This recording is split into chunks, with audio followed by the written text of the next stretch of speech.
ಕೊಟ್ಟೆವು circle ರಕ್ತ ಕೊಟ್ಟೆವು ರಕ್ತ ಕೊಟ್ಟೆವು ರಕ್ತ ಕೊಟ್ಟೆವು ರಕ್ತ ಕೊಟ್ಟೆವು ರಕ್ತ ಕೊಟ್ಟೆವು ಏನೇ ಬರಲಿ ಏನೇ ಬರಲಿ ಡಾಕ್ಟರ್ ಬಾಬಾ ಸಾಹೇಬ್ ಅಂಬೇಡ್ಕರ್ ಅವರ ನಾಮಫಲಕವನ್ನ ತೆರವುಗೊಳಿಸುವ ವಿಕೃತ ಮನಸ್ಸುಗಳಿಗೆ ಹೇಳಿದಿದ್ದಾರೆ.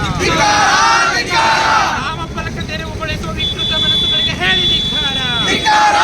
ಬಾಬಾ ಸಾಹೇಬ್ ಅಂಬೇಡ್ಕರ್ ಅವರ ವಿಚಾರದಲ್ಲಿ ನಿರ್ಲಕ್ಷ್ಯ ತರುವ ಅಧಿಕಾರಿಗಳಿಗೆ ಹೇಳಿದಿದ್ದಾರೆ.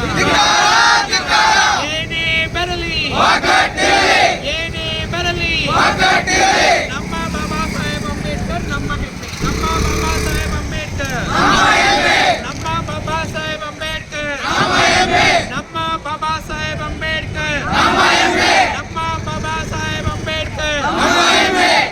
ಆತ್ಮೀಯ ಸ್ನೇಹಿತರೆ, ಬಹುಶಃ ಇಡೀ ನಮ್ಮ ಹಾವೇರಿ ಜಿಲ್ಲೆಯಲ್ಲಿ ಅತ್ಯಂತ ಬೆಳವಣಿಗೆಯಲ್ಲಿರೋ ಅತ್ಯಂತ ಅಭಿವೃದ್ಧಿಯಲ್ಲಿ ಮುಂದಿರ್ತಕ್ಕಂಥ ನಗರ ಅಂತ ಹೇಳಿದರೆ ಅದು ನಮ್ಮ ರಾಣೆಬೆನ್ನೂರು ನಗರ ಅಂತ ಹೇಳಿ ನಾವೆಲ್ಲ ಬಹಳ ಹೆಮ್ಮೆಯಿಂದ ಹೇಳ್ತೀವಿ.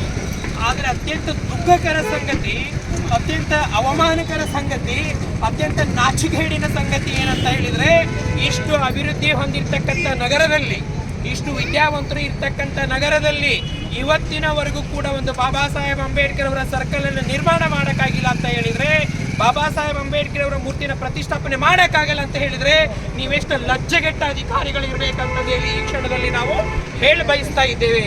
ಹೀಗಾಗಿ ನೀವು ಯಾವ ಕೆಲಸವನ್ನ ಮಾಡದೆ ಬಿಡ್ತಾ ಇದ್ದೀರೋ, ಯಾವ ಕೆಲಸವನ್ನ ನಿರ್ಲಕ್ಷ್ಯ ಮಾಡ್ತಾ ಇದ್ದೀರೋ, ಆ ಕೆಲಸವನ್ನ, ಆ ಮಹನೀಯರ ಕೆಲಸವನ್ನ ಇಂದು ರಾಣೆಬೆನ್ನೂರಿನ ನಮ್ಮ ಎಲ್ಲ ದಲಿತ ಪರ ಸಂಘಟನೆಗಳು, ಸಮಾನ ಮನಸ್ಕರ ಸಂಘಟನೆಗಳು, ಡಾಕ್ಟರ್ ಬಾಬಾ ಸಾಹೇಬ್ ಅಂಬೇಡ್ಕರ್ ಅವರ ಅಭಿಮಾನಿಗಳು, ಸಂವಿಧಾನವನ್ನು ಪ್ರೀತಿಸ್ತಕ್ಕಂಥ ಹೃದಯಗಳು ಎಲ್ಲರೂ ಸೇರಿ ರಾಣೆಬೆನ್ನೂರಿನ ಹೃದಯ ಭಾಗದಲ್ಲಿ ಇರ್ತಕ್ಕಂತಹ ಸಂಗಮ್ ಸರ್ಕಲ್ ಅಂತ ಹೇಳಿ ಈ ಹಿಂದೆ ನಾವೇನು ಇತಿಹಾಸದುದ್ದಕ್ಕೂ ಕರಿತಿದ್ವೋ, ಇನ್ನು ಮುಂದೆ ಅದು ಡಾಕ್ಟರ್ ಬಾಬಾ ಸಾಹೇಬ್ ಅಂಬೇಡ್ಕರ್ ಸರ್ಕಲ್ ಅಂತ ಹೇಳಿ ನಾವು ಕರೀತಾ ಇದ್ದೀವಿ. ಇನ್ಮೇಲೆ ಸಂಗಮ್ ಸರ್ಕಲ್ ಅನ್ನೋದ್ರ ಬದಲು ಅದು ಡಾಕ್ಟರ್ BR ಅಂಬೇಡ್ಕರ್ ಸರ್ಕಲ್ ಅಂತಕ್ಕಂಥ ಇತಿಹಾಸ ಇವತ್ತಿನಿಂದ ನಿರ್ಮಾಣ ಆಗಲಿ ಅಂತಕ್ಕಂಥ ಮಹದಾಶಯವನ್ನ ಈ ಸಂದರ್ಭದಲ್ಲಿ ನಾವು ವ್ಯಕ್ತಪಡಿಸ್ತಾ ಇದ್ದೇವೆ ಸ್ನೇಹಿತರೆ.